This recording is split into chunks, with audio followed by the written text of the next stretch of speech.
Good morning, everyone, and welcome to the Good Morning Education Show.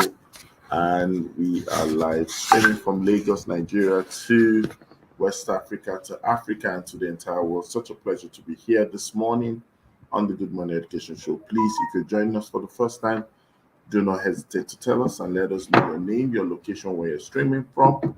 And of course, we'll ring the bell of blessing for you. And of course, for our frequent timers and old timers, let us know where you're streaming from. Tell us your name, tell us your location. On the Good Morning Education Show, we talk about issues within and around the world of education. We deal with subject matter conversation that you could learn from, glean from, and get to develop yourself ultimately. And on the show today, we will not have an exception to that.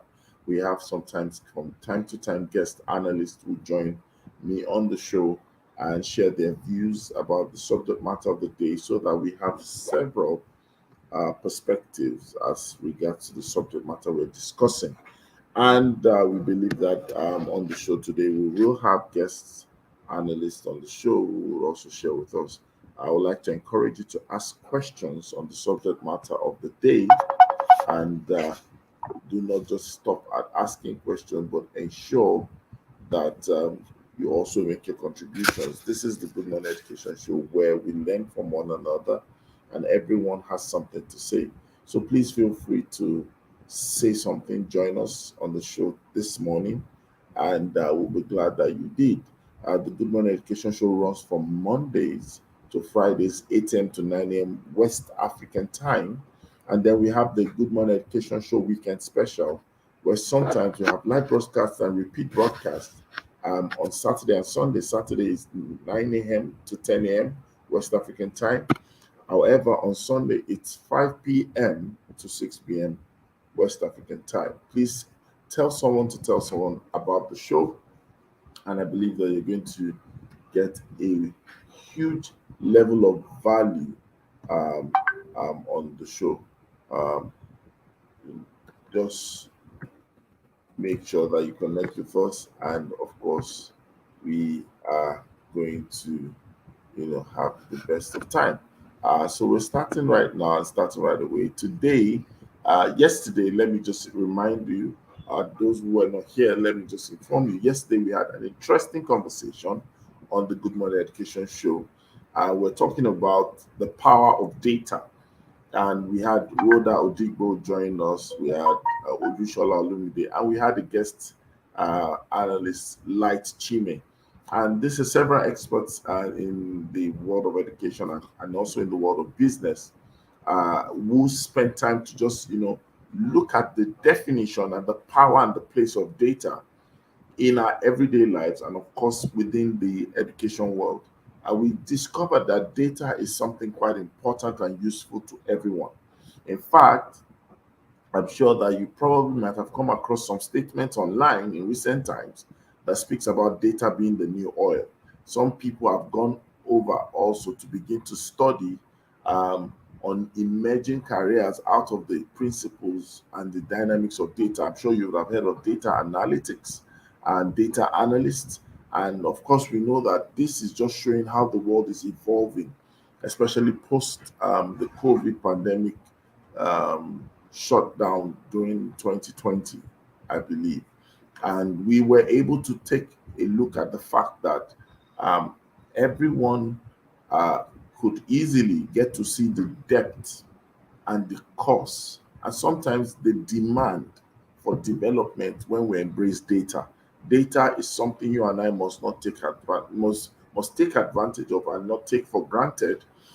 Data, we also spend some time to really talk about the fact that data exchange is equally very important. And I love one of the things that uh, Rhoda said, that Rhoda said something about data making a case and ultimately making a change. That through data and the leverage and the interpretation of data, we're able to make a case and we're able to make a change. She even cited some personal examples um, that we can learn from. And then Light also mentioned the demand for right interpretation of data.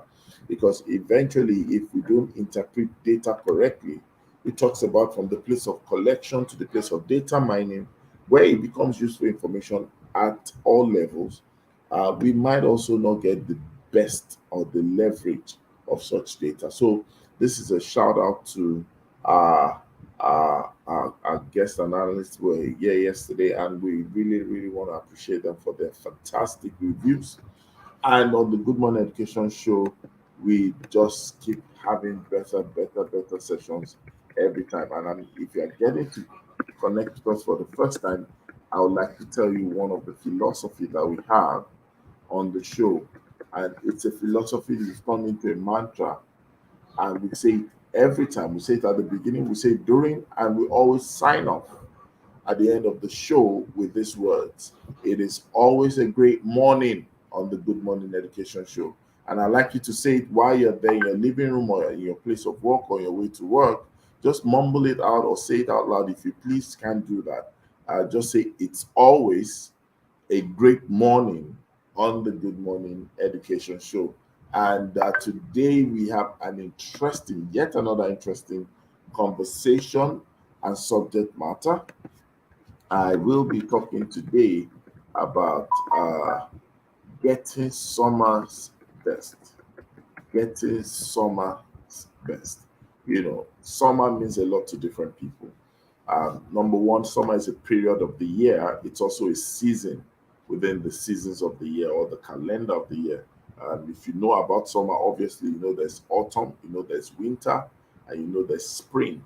Those are like the key um, seasons, that we sometimes will classify in the year. So winter season, we have autumn season after summer, we have winter season after autumn, and then the cycle of life continues. We have the spring that ushers summer again. Now, but we are not necessarily looking at it from a a season in terms of the calendar or seasons in terms of the weather. Summer's best is more like talking about the period, especially for those who are within education. You realize that summer is something that uh, resonates with holidays, resonates with breaks, resonates with transitioning into a new session. And if you are either an educator, you are a school administrator, or you're in leadership or a regulator of some sort, the summer break is very significant because I think that's about the longest holiday within the school calendar year. Apart from the mini breaks that we have, like midterm, or some people call it, yeah, midterm, and also the holidays, maybe first term holiday, second term holiday, third term holiday, right? Uh, those within the K 12 industry will recognize that summer holiday is always a big deal. And it's a big deal for many reasons. Number one, the length of time of the holiday. It's a big deal because of that. Number two, it's a big deal because it's also a period where people have an opportunity, to have several activities. For administrative purpose, it's also an opportunity for repair, where you notice that sometimes uh, heavy infrastructure or infrastructural development and review is almost like going to happen within summer because that's the only time you have the opportunity to really do extensive work on your facility, overhauling, recruitment sometimes, and of course the drive for admission. Ahead of a new session, ahead of the back to school, you also know that it's important for you to realize the summer also presents that cyclical effect on the calendar, but also for parents summer means a lot of things, because you now begin to see the demand and the role and the place of school. Someone recalled during the pandemic that, when there was lockdown, we waited for the regular break experience. But then when the break experience extended, then we began to realize that the role of schools or the role that schools play is not something that can be downplayed. And we value schools for what they do. Good morning, KK. Good morning. Welcome to the Good Morning Education Show. Good morning, Mr. How are you?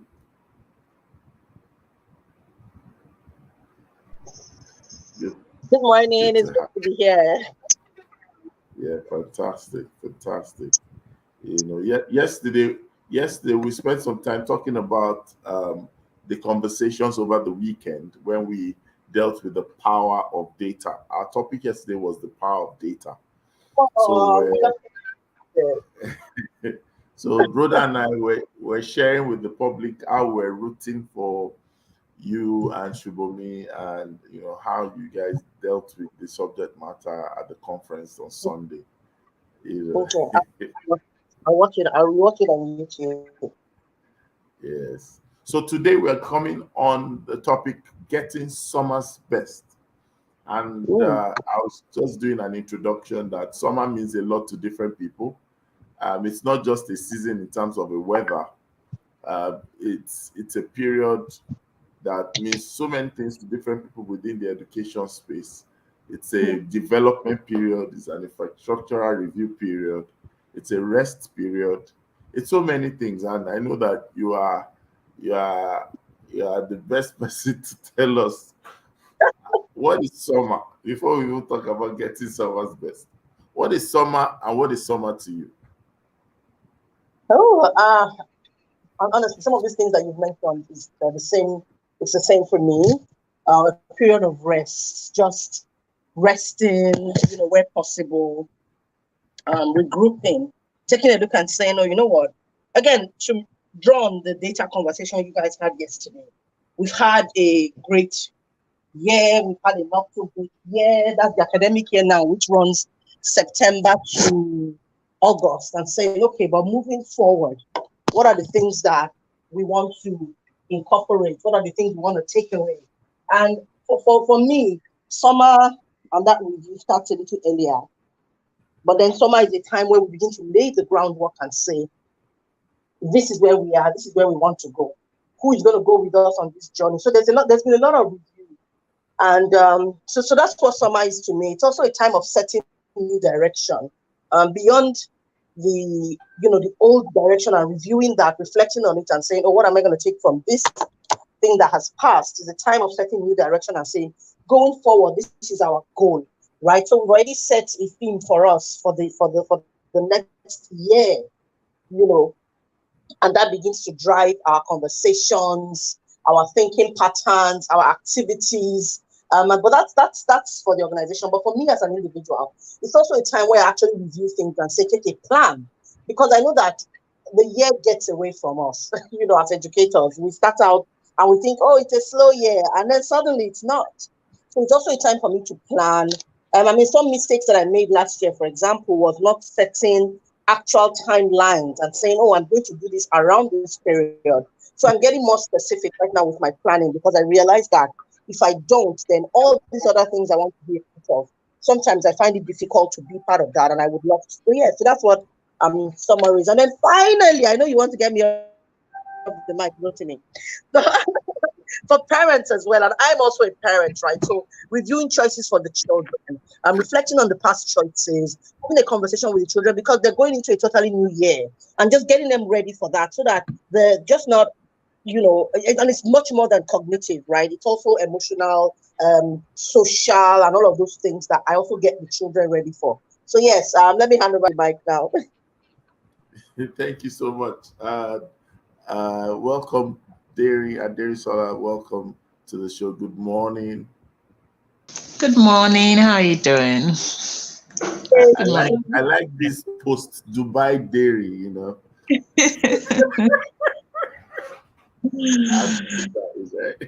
Rest so is good now. we're talking about getting summer's best. And I asked KK, what is summer to her? And I would like to ask that same question. What is summer to you? Like we even have summer in Nigeria. Every day is summer here now, but at least in the context of the holiday and everything like that. I think to me, it's just, I think first I'm going to address myself as a parent. It's just that mental break. Like I'm looking forward to like Friday right now because that mental break of I don't have to wake up. I don't have to do school runs. Like it's just that mental break. As in, I think that's the first when I hear children are going on summer break, that's the first thing personally for me. Like I need, and I'm that kind of parent. I always tell, I always prioritize self care of myself. I said because you don't give what you don't have to your child, right? Until you're in a good mental space before you can actually give the best to your child. So I am that person of me before even the children mentally. So when I think about that, I'm like, okay, I'm going to have mental space to just breathe and not be under pressure. Then the second thing I start to think about when I think about summer break is, wow, how am I going to manage these children during this holiday? Like, how do I fill up their day with activities? How do I ensure that we are not screaming at ourselves every time? So that's the second thing that comes to my mind during summer. And the third thing is I start to think about it. This is a time for me to teach or to imbibe things that will I say it's required for a rounded human being. I'm not that parent that is thinking of how my child will do summer lesson or do school lesson. I don't. I really don't. I don't believe in it because I just feel like there is, especially now, and because of the way my father actually brought us up, like he never believed in lessons. They would say there's we created a curriculum of a school for a reason, and the way it was created was to have breaks. In fact, our brother at the end of May, they're already on break. So that there's that full almost 3 months break.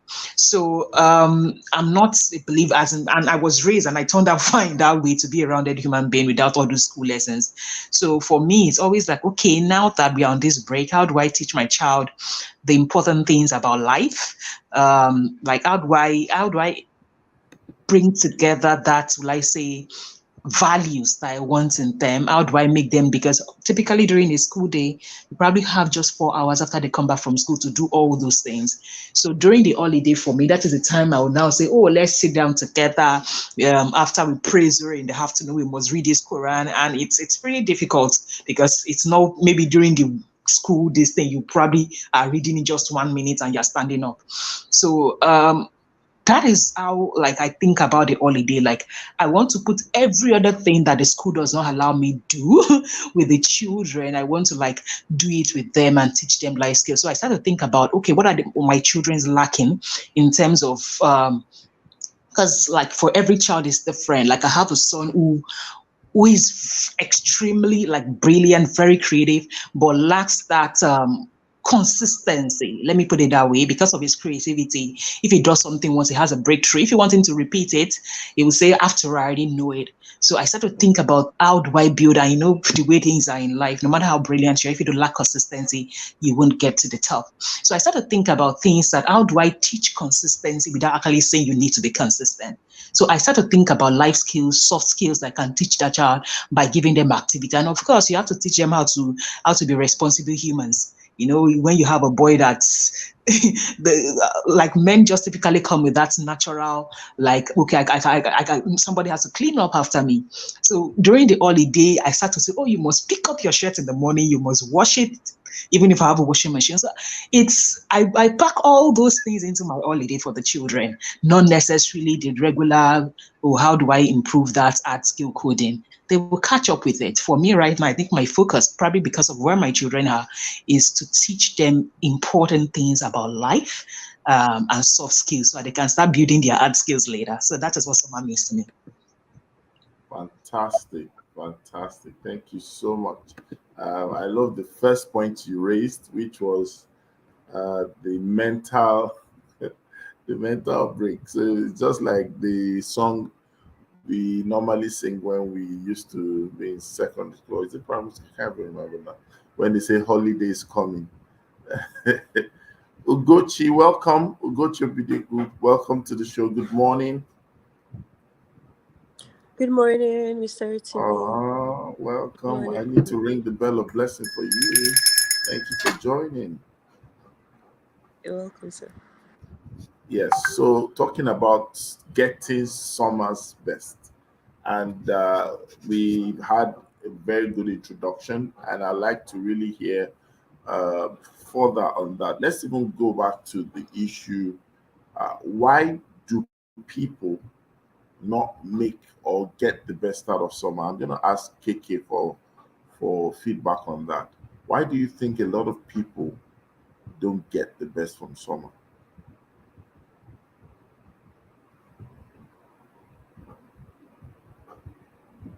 KK, are you there?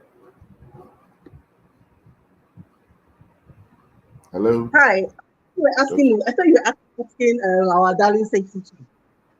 No, Sorry. I'm still giving you a breather. Yeah, for me, why I think people don't get the best of summer is honestly like what James said. They just don't take the mental break. You know, there's just so many things that they plan to do over the summer. I'll do it over the summer. I'll do it over the summer. I'll have time. I'll have time. I'll have time. And we're not keeping track of the fact that we have moved our entire life to do over the summer. It's actually impossible to do it all over the summer because there's still a few other things which the summer brings with it, right? And summer, like Jerry said, being the concept of a break from, for us as educators, from core work activities and core learning activities. So faulty planning is what makes them not get the best out of the summer. They're thinking of doing all these things over the summer, but not actually planning for the summer, something like that. So they're not planning for it. They're saying, I will do this over it, I'll do this over it, I'll do this over it. But there's no actual plan to say, this is what I'm going to do, this is what I'm going to get out of it, right?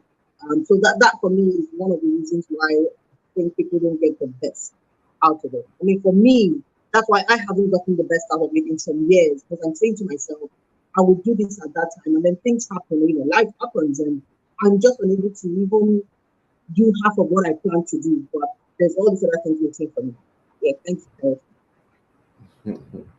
Thank you so much. I know someone that runs a school, and the last day of school, I think most times the next day, she just gets on a plane and leaves everything.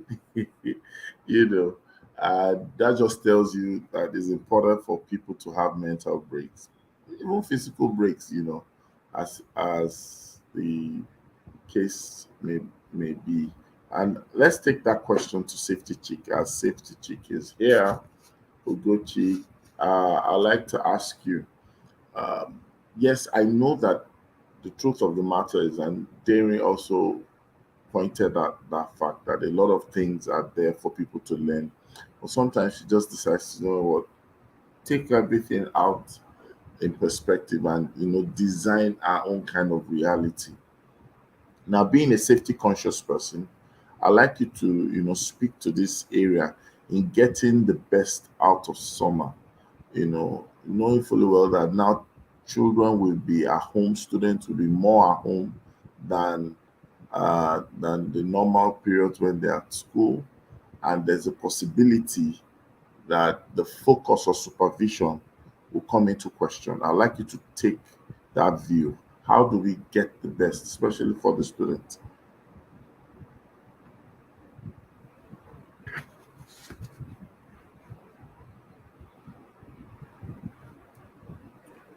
Gochi, are you there?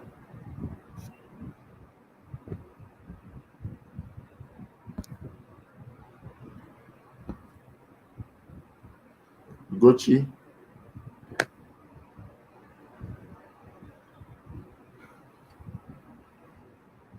Can you hear me?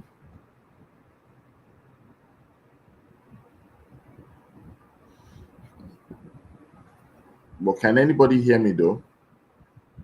Yes, I can hear you. Okay, so I guess probably network or Ugochi, if you can hear me, just try to probably log back in. I'd like Aderisola to take that question while we wait for Ugochi to come back. Okay, so looking at the safety side,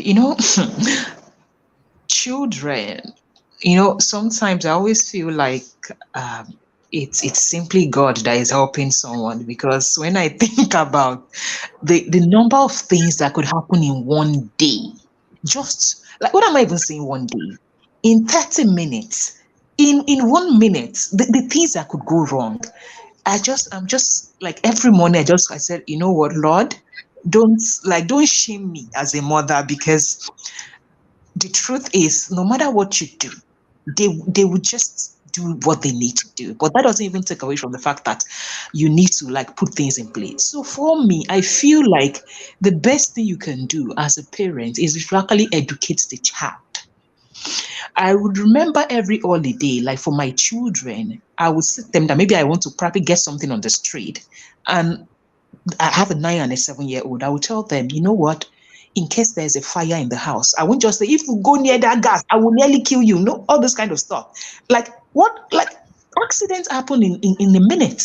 So instead of me putting a stern warning of, oh, don't go near that gas, even if I've said it probably before, I now educate you, like, in case there's a fire outbreak, I'll ask them, what do you do? And I'm never that parent that will say, oh, I'm just going down the streets. I'll now carry key, I will lock the door and go down. And no, they can't exit that house. No, I'm never that parent. Even when they were like, even if I have to step in front of my house, like, and say I'm buying something opposite the house, it's the child that's going to lock from inside, not me. So that the child can, because people just think about security without safety. So I just tell them, some of them say, what do you do when there is a fire? Like, we do that routine every single time I'm stepping out of the house to probably just buy something down the street. They will say, oh, open the door. I said, where do you go to? You run to the gate and call the security man, shout for help, things like that. I also say something around security. How about if somebody comes and says, mommy said you should do this? He said, I asked the person for the password. So we always have a password. Like, let me say, so even if the person says your mommy mentions your father and your mother's name, if the person doesn't tell you the password, don't let the person in. But if it is a question of safety, go. I feel like sometimes we parents assume children are stupid, so we just give instructions like warnings and don't educate them or what to do, right? So I feel like education is the number one priority of every parent when it comes to the safety of what you should do during this holiday. Like, don't just say, don't go near that gas. What happens if they go near their gas? As in, you need to tell them, if you do this is what you are going to see. So they are probably prepared. I remember, I think when my children were much younger, I was like, okay, let me even try to faint and see what this child will do, in terms of like, and I remember then I don't educated them. As in, they just kept watching their cartoon. I said, that's how somebody will die in the house and you people will not do anything. And I started to tell them, like, in case you see this happens, maybe I'm in the kitchen, there's an explosion, this is what you should do. This is the number you should call. You need to educate them around those things so that at least the child can know what to do in case it happens. Then, of course, you still need to tell them, like, okay, this is why, tell them the reason. And for age appropriate things, like, let me say, oh, if you have a 7, 9, like and above, I think probably you should guide them, like, because they will want to experiment. I remember at that age, I can't forget the punishment I remember my father giving me so much was around us going to pluck hibiscus flower and trying to do cooking at the back of our house, putting fire. Like, my father said, you people want to burn the house and everything like that. Do you understand? Because at that age, you are curious, you are trying to cook. So if I did that at that age, I do not expect that my child will not think about doing it. So here is what I do. I start from, let's do pancakes together. Why don't you put on the gas? So I teach you how to put on the gas so that you are not going to experiment wrongly. Let's put on this gas. You want to do pancakes. You want to, let's do it. Let's mix it. So I know I have some form of reassurance that even if you are doing it the day I'm sleeping, at least you know how to do it. So things that can easily cause fire outbreaks, like them trying to experiment, teach them the small you can teach them. After education, if you have to put fire extinguishers in your house or something like that, and show them how to use it, please do. I feel education is the best thing around safety as it is right now. Fantastic. I love that. Although there's a question that I'm sure Safety Chick should speak to, because we know that, she's out again. we know that there are children that are under the age where you might not be able to, you know, have them do so many things by themselves in that way. Um, so let me allow KK to, take care of that angle. What do we do to kids who probably are in toddler class, children who are okay? Safety chick is back. Ugochi, are you back? Can you hear us, Ugochi? Oh dear. All right. So, welcome, Olushola Olumide. This is the Good Morning Education Show. Good morning, Rotimi. Good Yes, morning, sir. Kiki. Good morning, Safety Chick. And Dr. Deering. Welcome back to our clients. Good Good morning. morning. Very. All right. So, KK, can you speak to that, please?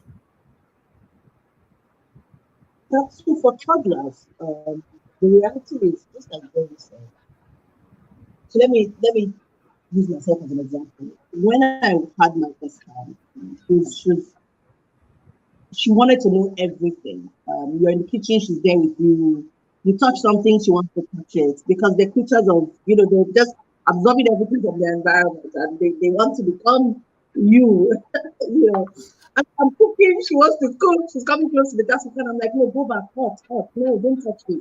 Be careful, darling, hold this one for me. So I will do that, but she wants to do what I am doing, right? And so there was this particular every day I was cooking in the kitchen and I told her hot, so don't touch it. Touch this one instead. I give her her own thing to do. But then I turned my back and she touched it. And she started to go, Mommy, hot, hot, hot, hot, hot.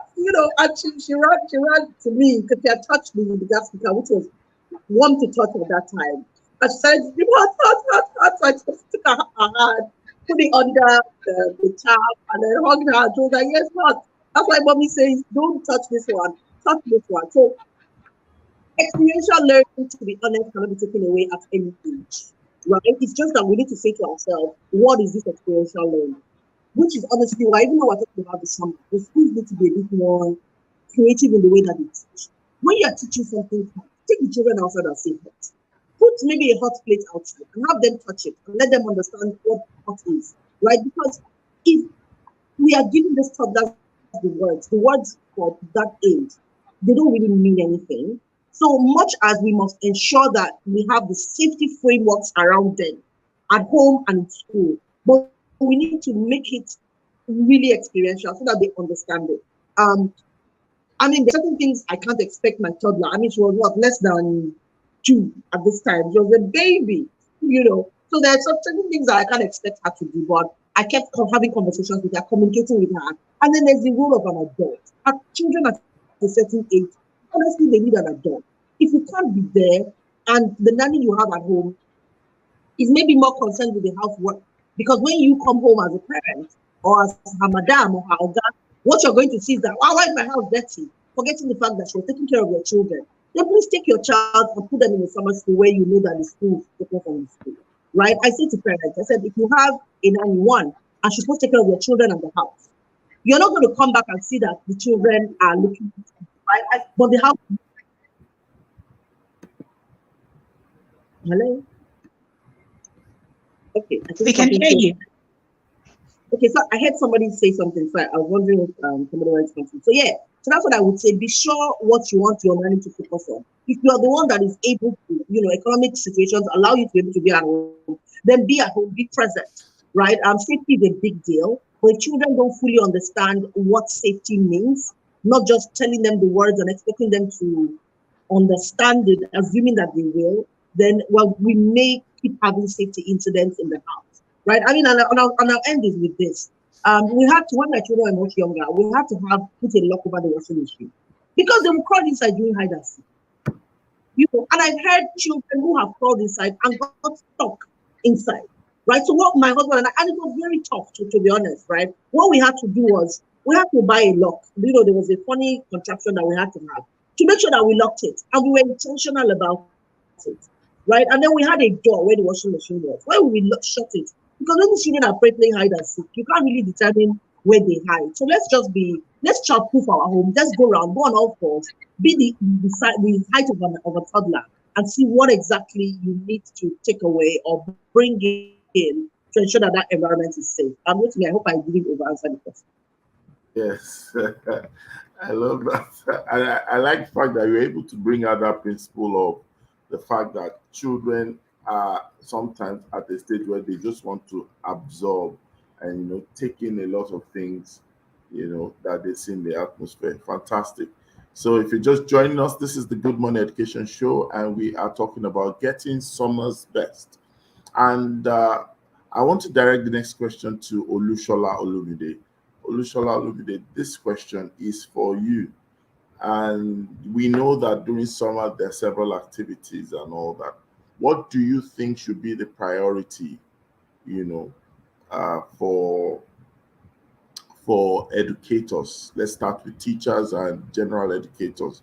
What should be their priority list? Thank you.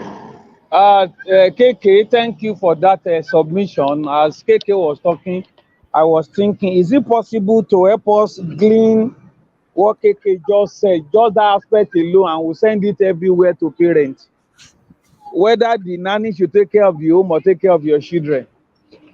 I think that's a yes. You have, in fact, she pinned it down, because in a bid to make the house clean, we neglect the what do I put it now? The animate, because of the inanimate. Now, coming back to summer, where I think in what summer should actually be, maybe it should be a time to rest, a time to recuperate, a time to go out on land, relearn, you play, apart from the routine of being in the classroom as educators. But you and I know that a sizable percentage of educators may not be able to afford that and whatever. But in any case, it's good to give ourselves a sort of therapy or treatment, a sort of rest, a sort of just doing something for ourselves that will make us better when we resume. It doesn't have to be looking for money. You've been looking for money from September last year, and here we are. You have long time. And I know there are some schools, there will be summer coaching and whatever. And it borders on where if you come, you get, in fact, some will even make it compulsory that you have to be around. It's not whether you like or you don't like. And as we always say, self-care prevents self-ruin. And in a bid to help others, you don't have to get lost. Selflessness shouldn't, or let me put it, altruism shouldn't lead to self-ruin. I will talk to educators out there. There is need for you to take care of your being physically, emotionally, psychologically, even maritally for those who are married. And for those who are not married, they are not even in a position for the person to marry them to see them. Please position yourself. It's part of life. You are in the class from morning to evening, morning to evening, morning to evening, where the people who are hunting to see your face and say, so you are this beautiful, I never knew. Go there so that they can see you. So I will, apart from looking for money, be in the classroom, do something differently this time.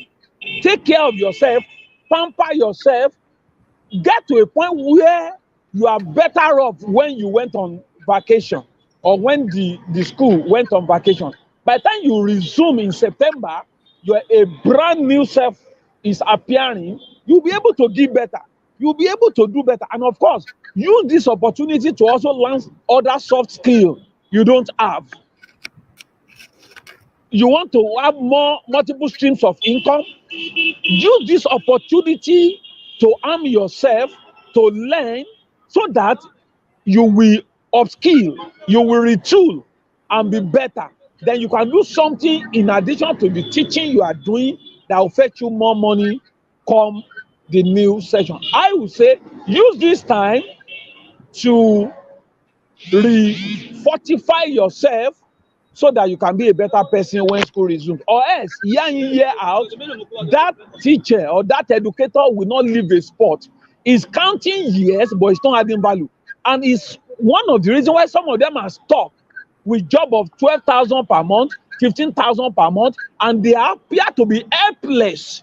Where can I go? When some teachers are, they have become sought after. These are the time you can use to add value to yourself, learn other things, and I can tell you, it will also translate to better negotiation power when school resumes. Thank you. Thank you so much. And I'm going to ask Derry this question. I know she's done a lot and she's still doing a lot in helping people get visibility, especially within certain platforms online. And I know that getting the best out of summer, professional development and personal development can actually find their way into this. So, Adesola, I'd like you to speak to that. How can educators use this opportunity to either get to take care of their profiles and take care of their presence or their personal brand and visibility? Okay, thank you. So for me, I think in life, we should always have a plan as to how we are going to progress personally. And for educators, let's say, oh, you didn't have the time throughout the session. I would say like 6 weeks is a long time to change your life. Because when I tell people that, when I started the business of this online deal, I always say, oh, of course, you have the experience. I have the experience, but then you had to go into like a digital form. And for me to do that, I think first where educators need to start from is the fact that what am I good at? Self-discovery, right? What am I good at? And sometimes it's not the obvious because, okay, for instance, I am teaching chemistry at the university, but I did not decide to go and create a course, an online digital product around chemistry, right? No. So ask yourself, what am I like? What naturally comes to me? Apart from not necessarily, and sometimes it is what you studied that naturally you studied it because it naturally comes to you. So don't rule it out. So I would have loved if probably you had done that self-discovery. So you're using these 6 weeks to execute. But if not, you can still get to do that. What naturally comes to ask yourself some important question. What do people say I'm good at? What do they call me to do? All those kind of things. Now, the second thing you need to do as an educator is I think I used 3 months to learn how to do the business, like an online business, by learning how to create online courses and everything. From when I took the course to, like, let me say, I started executing. Now, that was actually, I was still on regular session break. I was doing university work. I was managing my other business. So I believe if you are on break, whatever I use, like let me say 12 weeks to achieve, you can compress it into 6 if you're on break, depending on how bad you want it. So even if it is, and trust me, don't say all of us cannot be online, is a lie. Is a lie, like, because the world is going digital, or the world has gone digital. That's even the word I'm going to say. The world has gone digital. So instead of you constantly complaining during school session about how underpaid you are as a teacher, look at that job that you do and say, what are the stories I can tell around it that I can use to create content and sell to people based on what I'm offering them online? I always say people don't see the upside. I'm not a pessimistic person. I say you don't see the upside. For instance, when I was teaching, like this session, I'm not teaching at university, I took a break. But last session, I could create content daily based on my experience in school that will endear the kind of people I want to be. Let's say, for instance, I wanted to attract, like let me say, that youth audience at the university. It meant that my experiences daily, I could write about it online without necessarily mentioning anybody's name. And my audience are going to say, oh, she's a university teacher. But what I'm selling to them is not the chemistry I'm teaching them in school. I'm selling to them another thing I wanted them to learn. But because they like me based on what they feel I am. That is the same thing an educator can do. Are you a primary school teacher? Are you that person that you've been teaching? This is your style of teaching, whatever. Use this time to sit down, think about it, and start building a brand around your uniqueness as an educator, so that you are attracting the kind of audience that you can sell to. Whether that audience now is the parent of your child, or whether it is maybe if you're an educator at the university level, or is the direct audience themselves, start building your brand around that audience. Let them follow you. So if the only thing you do in this holiday is to start building a brand, please get it done. If you don't know how to start building your brand, get someone to do it. At least somebody that understands the concept of, I want to build my brand. What is the right platform I need to build it? As in, what do I need to be saying? Right? Personal branding is key for you during this holiday. Spend your time creating 3 months worth of content. For instance, you guys were saying something around, I was in Dubai for let me say almost 2 weeks and everything like that. But if you check my online this thing, every day videos were going up. Why? I'd created 1 month or probably 1.5 months worth of content. So my team was just going on and doing the work. So before you resume and start saying, I'm building my brand, I've done it for 2 weeks, what happens when I resume? I won't have the time. Use 1 week to create 1 month worth of content. You can create 3 months worth of content for the entire semester now. So if the only thing you can achieve during this halls is to build that brand, build it. If you can do more than achieving that brand and building what you call a lead magnet, let me say, you've actually thought about it. How about if I create let me say a book or a short video where I can ask, maybe if the platform you choose is YouTube, why don't I create a short video that is very, very let me say very useful, and I create a YouTube channel and put it there. So I can always even spread out and say, go watch this video. If your child is acting up or is doing tantrums, do this, right? So that video is already gathering people. And please, many people, when they start out, make this mistake as an educator, make sure you are collecting the data of those. Even if you are not selling yet, collect the data. There are so many cheap ways to collect data. Google Forms. So if that video is already there, just create a Google form and say, okay, sign up to get this video to help your child stop throwing tantrums or something like that. Why? That your data is sitting down there. So if the next holiday, the time you have is to now say, I'm now building what I can sell to them as a follow-up, you already have the data of those who you want to contact. Something as simple as a WhatsApp group is you collecting data. Don't ever start building a personal brand that when people now reach out to you to say, how do I do XYZ? You don't have a thing you are directing them to collect their data. You are just doing Osho free doing that. So that will be my submission today. Thank you so much for that. And still in the spirit of that question, I want to direct this to KK. KK has actually, provided platform and an opportunity for educators out there across the country, across the continent, to get the best from summer, to get summer's best. And I'd like KK to tell us what she's cooking up, what she's doing so that people can get rewired.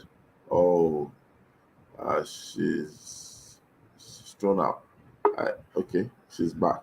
So KK will tell us how she's going to help some level of educators get rewired, to get summer's best. KK, over to you. Thank you so much for today. I mean, just wanted to applaud you. I thought that was so insightful. Before I go into school, the thing I want to say is a lot of times we say to ourselves, but because I've had educators say to us, but my school has summer school, and then I still have to do my lesson planning. I still have to. There will always be something that will stop you if you give it a chance. Right? You find the reason or you find a reason. So which one are you looking for? When you finally determine what it is that you want, and this branding, this ability to set yourself apart means enough to you, then you will go ahead and get it. Now, straight into the School Rewire conference. Do you want to make a difference in the next 2 years? Have you been looking for how to position yourself to be that person that stands out from the crowd? Then you need to register for the School Rewire conference. The School Rewire conference is a holistic conference experience that actually immerses the educator across all spheres: leadership, financial management, child classroom management, all spheres, school parents, in what it means to be fully and evidence-based educator. You want to register because you don't want to miss, one, the connections, two, the learning, and of course the experiences that you will get. It happens on the 19th and 20th of August, Friday and Saturday, 19th and 20th, 100% online. So you can join from anywhere in the world and start learning how to position yourself to make a difference in your space. We keep talking about voices in education that need to get louder. Now, if you're not even sure how to refine your voice or what to use your voice for, how exactly are you going to use your voice? What exactly are you going to say? That is what the school reward is. If you pay this July, you get to pay 5,000 naira. So pay July. Don't wait till August where you have to go into late registration and have to pay 10,000 naira, right? But most importantly, come in, meet with other educators, understand the trends and the patterns that you need to jump on, not what is going out there that wasn't benefiting you. Listen to people who are going to develop you, who are going to ground you in your quest to be the best educator out there. My name is Okefo Ajayi. You can reach me on Instagram, Okefo Ajayi. You can also go to the schoolrewired.com. That is that simple. Schoolrewired.com and register right there. It's so easy to register. Once you register, everything can be done online. You get a link that actually also allows you to pick the sessions you want. It honestly is that easy. Thank you very much, Mr. Amori, for the opportunity. And on Saturday, we go Steve. Yes, so this Saturday we're going to be having the STEM Fest, STEM Festival. Let's just call it the way it is, STEM Fest 23rd. And in fact, Friday's topic is devoted to that, what to expect and all that. And I'm excited that, KK, you actually said that people have options, options to select sessions at the School Rewired conference, because, a lot of times people sometimes don't have cocktail of choice, just like when you go for buffet, you have options to pick from. And regular summer programs, it just seems like you're boxed into this is what's going on in the sector, or this is what's going on for personal development, this is what's going on for professional development. But you've taken out time to make sure that at least people have a wide range of options. And so nobody should, feel left out, or better still, nobody should stay left out. And that's very important. As we bring the show to a close, I'd like to ask Olushola for his parting shot on getting the best from summer. Then I'll come back to KK, getting summer's best. Olushola. Well, thank God. Yes, Rotimi. Thank you. Well, my parting shot will be that a drowning man cannot rescue another drowning man. Take care of yourself if ever you'll be useful to yourself and to the world. Thank you. Thank you, sir. KK, your parting shot. I don't know how to top that, but I will just say that this summer, look within you and believe the fact that you have something to offer the world. And take time to find that thing that you have to offer the world. Refine it and take that first step into offer it to the world. Thank you so much. Dr. Derry, let's have your parting shot. I'm going to say this. Whether as a parent, as an educator, whatever it is you do, make sure that you create space to rest physically and mentally during the summer break. All right. So since everybody's saying, take a break, take a deliberate step to rest, I also take a break this summer.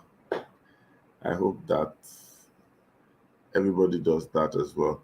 All right. So we have come to the end of the show, and I believe we got a great time of learning and sharing today. Thank you, KK. Thank you, Adenisola. Thank you, Olumide. Thank you, Safety Chief, for joining. And thank you to our audience who are out there who have joined us today. And we'll be signing off at the count of 2 with our payoff line. 1, 2, go. It's always a great morning on the Good Morning education. Education. So, bye, everyone.